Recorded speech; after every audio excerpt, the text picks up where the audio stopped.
The lyrics have been sliced. The timelines have been diced. But I don't think this conversation is over. Kendrick and Drake had the world on their toes. They are literally communicating sonically. This shit is better than reality TV, and I'm not even gonna break it down any further. I'm just jumping right into the video. My name's Elisa. If you've never met me, my name's Elisa, and this is the psychology of the Kendrick and Drake beef.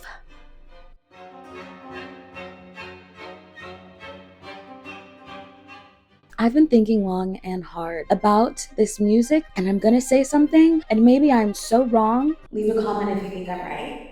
Leave a comment if you think I'm wrong. Be nice. TaylorMade started the whole debacle. Follow me with this. Obviously, it got a lot of flack for its egregious AI features. Those features were more than just blatant disrespect. The man is cosplaying God.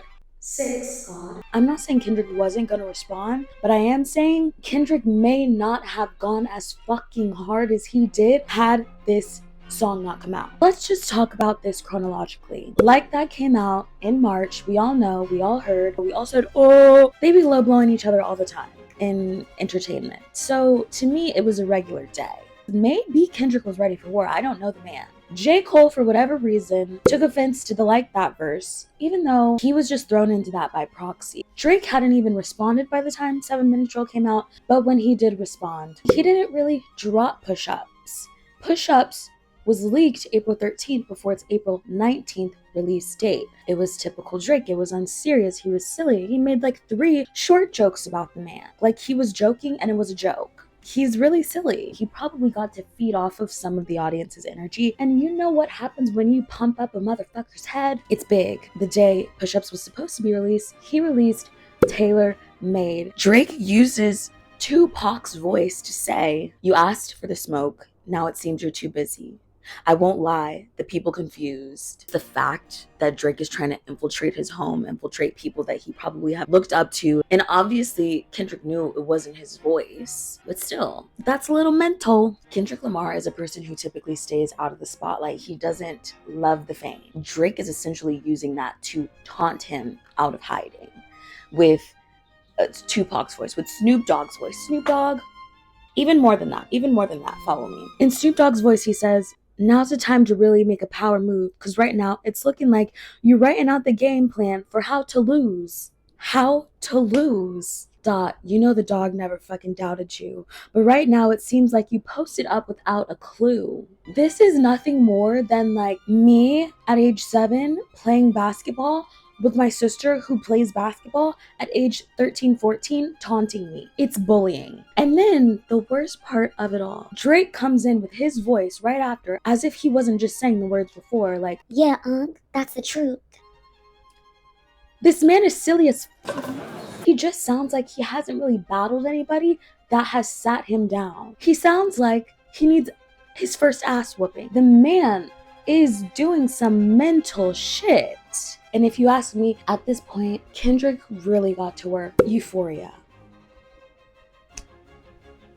deserved a Pulitzer Prize for itself. The first introduction of the song, it's like he's looking down on him. It's like he's a little kid. Like, let's have a chat man to man. And I'm even gonna have some compassion because you're just being silly, but you don't know that this isn't some shit to be silly about. Euphoria was nothing short of spoken word, a celebrity roast, and a Broadway play. The famous actor we once knew is looking paranoid and now he's spiraling.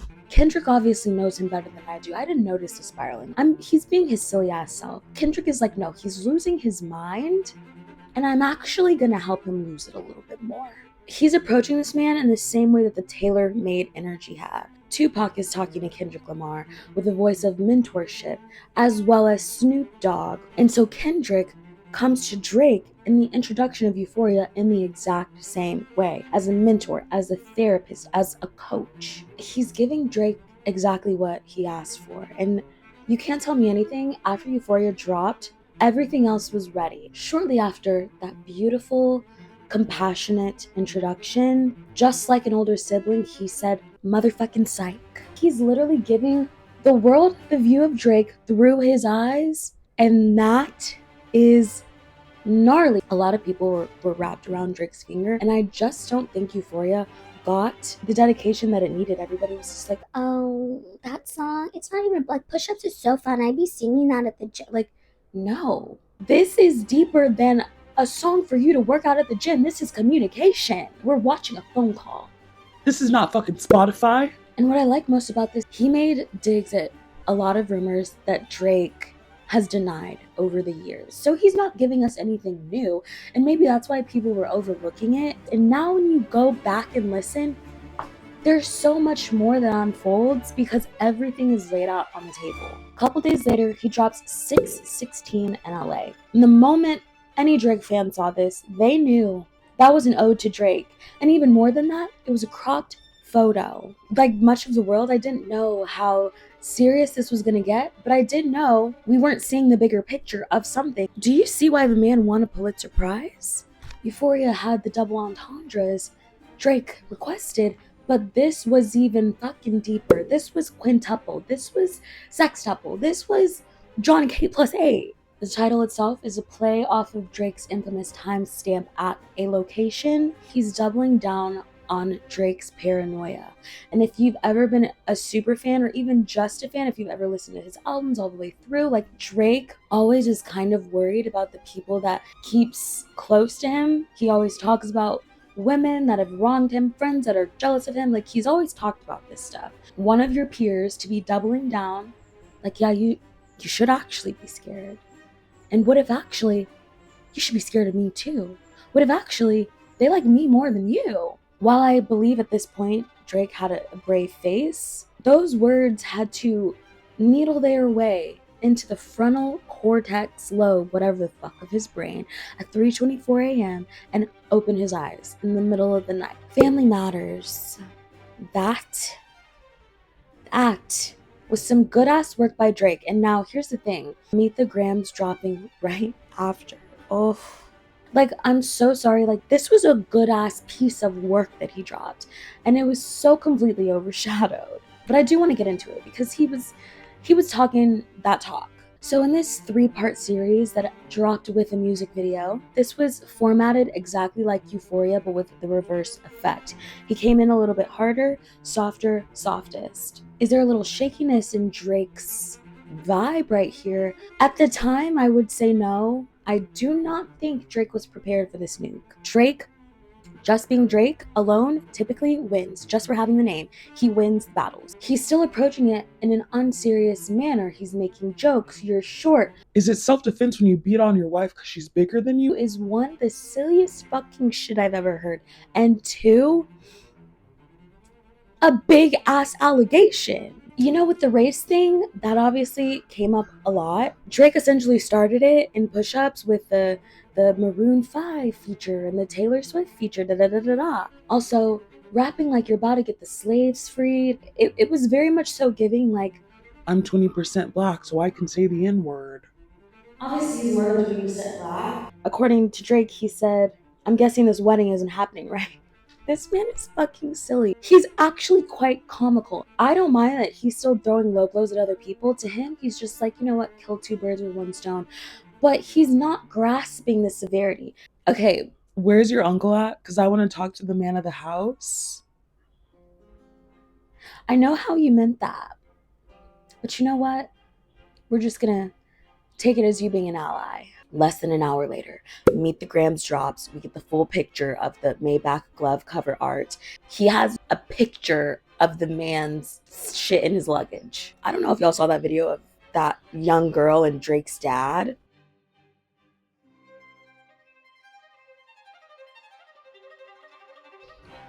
It was not Drake, but it is getting even tougher for him to beat these allegations. In Meet the Grams, Kendrick Lamar essentially writes a note to everyone in his family. He's really coming to them as the therapist. He's really coming to the family as the mediator. And in his anger at Drake, he's just like, you can't help the cards that you were dealt. However, you don't want to get better, bitch. No, I'm not calling anybody bitch. They called each other bitches. He means like 7 things at a time. So this could even be someone young that he's dating, and he's writing Mr. Morale for people like that who just had, you know, it was really fucked up growing up and they're just really struggling. This song feels like Halloween. It's nearly acoustic. It's like you're watching a therapy scene in a show or a movie, and it's serious and it's dark, and like the music's about to get sad and people are about to start crying and shit. Like saying everything that he had to say. He had to have heard Family Matters, but this definitely had to be a hit to Drake, and he definitely had to know, oh, this motherfucker knows something. After Meet the Grams, Drake posted on his Instagram story, I have a daughter now. What the hell? Drake was doing some mental shit. Kendrick matched that mental energy. And then boom, drops Not Like Us, the bop of the spring, possibly the bop of the summer. He was doubling down in the same way Drake was doubling down. Like, these men are having a full-blown conversation. Drake has never been battled like this. He came back with the same amount of energy. He came back with the same amount of songs. A little bit later, The Heart Part 6 drops. Drake makes an announcement about it, and at this point, he's salty. And maybe this is another reason why Drake should have honed in on one person, because not only is Kendrick dropping nukes on you, BBL Jersey's a big one. These silly ass men, you guys, men are getting silly, and that's...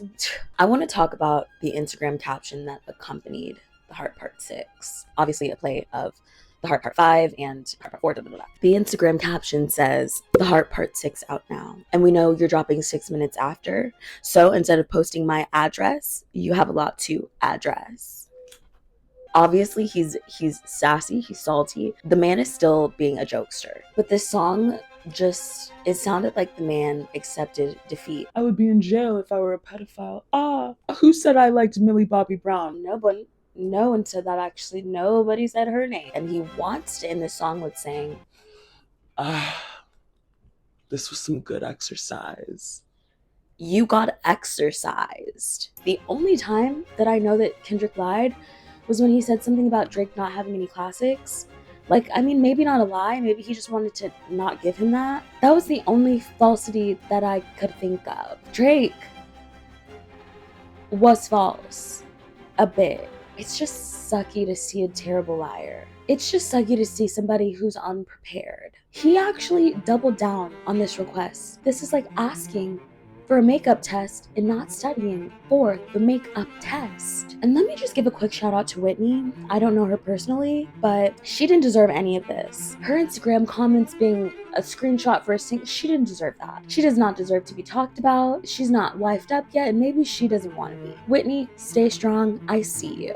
Being a rap girlfriend, wife, fiance is not for the weak. It's not for the weak, and it is hardly for the strong. Since I'm making this video, which is approximately 1 day before this video is going to drop, there have been no new releases, no new Instagram posts, so maybe it's done for now. I mean, to be honest, there's nothing more that needs to be said. Like, at this point, we would literally be in their bedrooms with them. You know what I'm saying? Never meet your idols. And never listen to the diss tracks about them, because fuck, you're gonna hear some shit you don't want to hear. But if you heard anything here and you liked it, please like, share, comment, subscribe. But I drop every Sunday, so I'll see you back here Sunday.